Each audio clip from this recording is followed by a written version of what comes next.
Hi, my name is Eddie Yousif and thank you for watching. This message is particularly for Muslims or for Christians to learn about how to tackle this question that is asked by Muslims a lot, or the comment that our Bible has been changed and is actually corrupt. What I'd like to do is use some logic with a Muslim by basically saying if our Bible is corrupt, you must have the real one for you to compare the corrupt copy to. Do you have the real one, Mr. Muslim? The Muslim will usually say, no, I don't. Have you ever heard of it? The Muslim will say, no, I haven't. Have you ever seen it, touched it, felt it, read it, anything of that nature? And the answer is always in the negative. So a little logic would help by talking to the Muslim about this.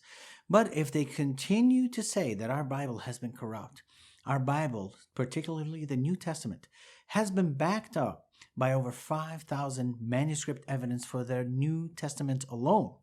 That's not even including the Old Testament.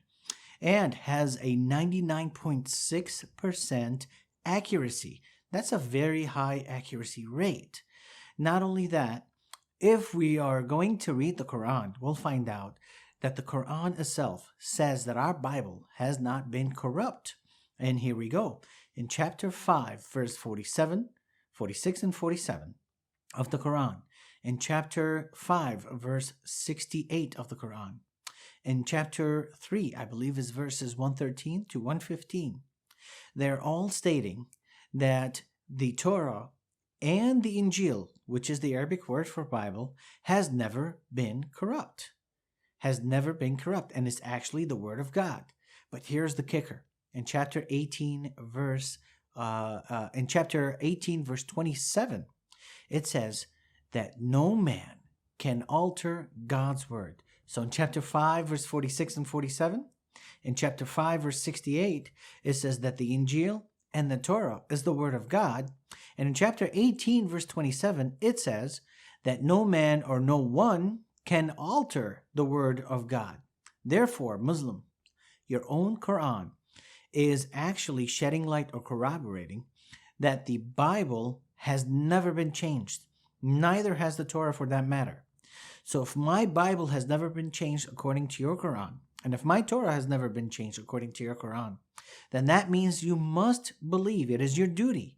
You are obligated to believe in my Bible because no man can alter it. And my Bible is the word of God.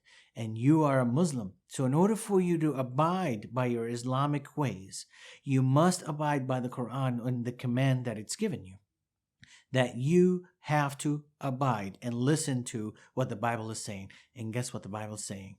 That Jesus died for your sins, and there's no way you can enter heaven without him. Therefore, do not pat yourself on the back thinking that you can enter heaven all by your own deeds or by your good works. Because you, as a person who wants to enter heaven by their works, are always working so hard to try to catch up to that what you've done wrong. But you can never catch up. You're always playing, you're always trying to catch up, but you can never.